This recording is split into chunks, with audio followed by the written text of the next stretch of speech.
Before I begin my reflection and homily this evening, I invite us all to a moment of silence.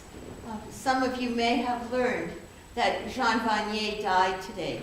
Jean Vanier founded the L'Arche movement and spent most of his adult life caring for people with various kinds of disabilities and inspiring others to do so.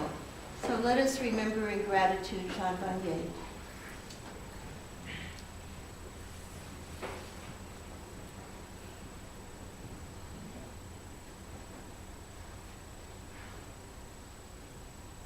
May he rest in peace.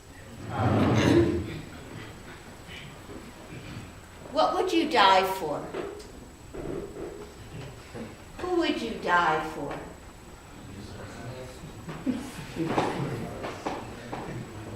Well, Stephen's martyrdom, which we heard about in the first reading today, invites us to consider that question.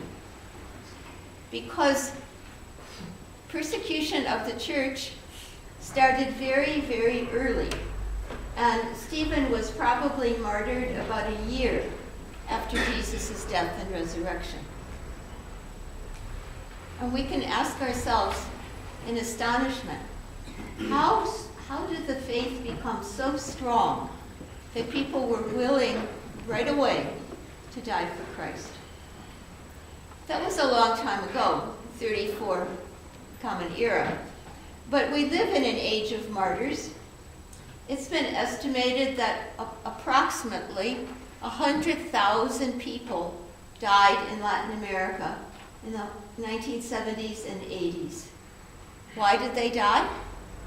They were members of small Christian communities. That was a dangerous thing to do. They had a Bible in their home. That was a very subversive book. We know the story of Oscar Romero, the great bishop of El Salvador. He and other religious men and women also were martyred. And martyrdom is very recent. Just about 3 years ago, a French priest celebrating Mass in a small town was murdered by Islamic militants. And Pope Francis has already begun the process to name him as a martyr. So martyrdom can happen even in our own time.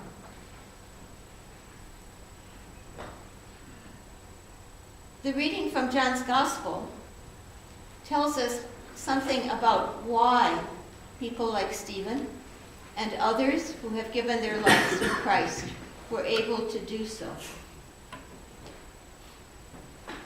They were looking for signs. People were always looking for signs. All the miracles.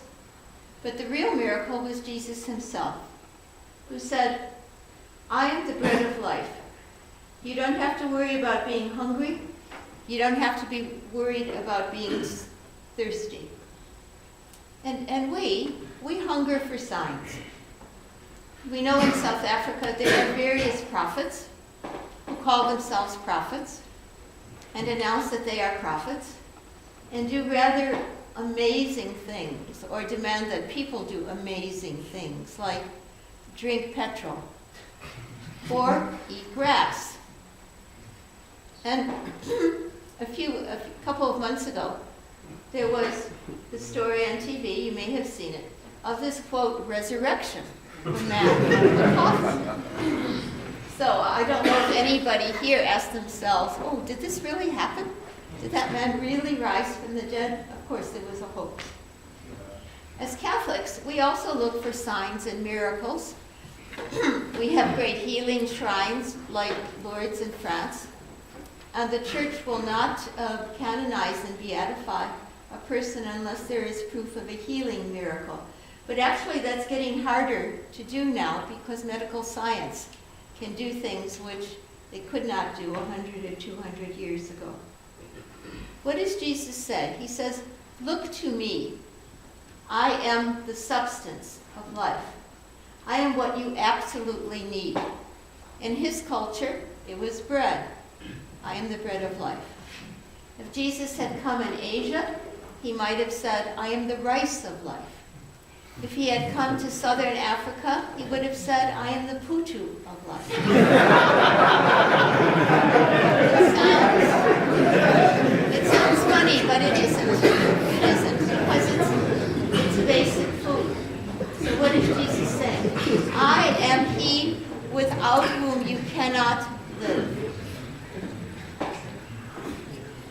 So let us think for a moment. What do we really hunger and thirst for? Especially thirst. You know, we have big water problems in this country and around the world. What do we really hunger and thirst for?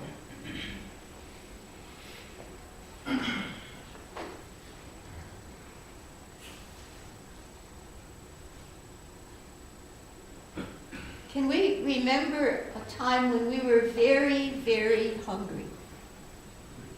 Very hungry. For some reason we had not eaten in a couple of days or more. And how we felt.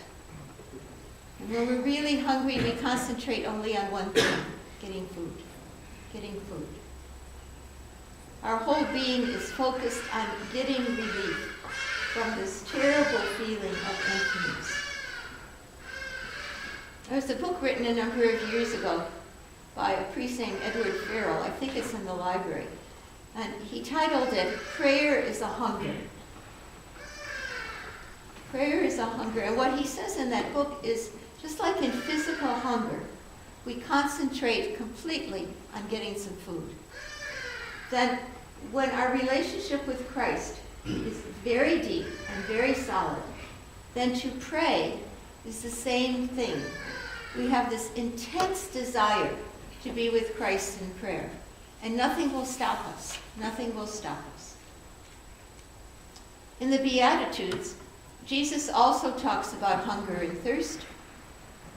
Matthew 5:6 says, we are called to hunger and thirst for justice and righteousness. Justice and righteousness.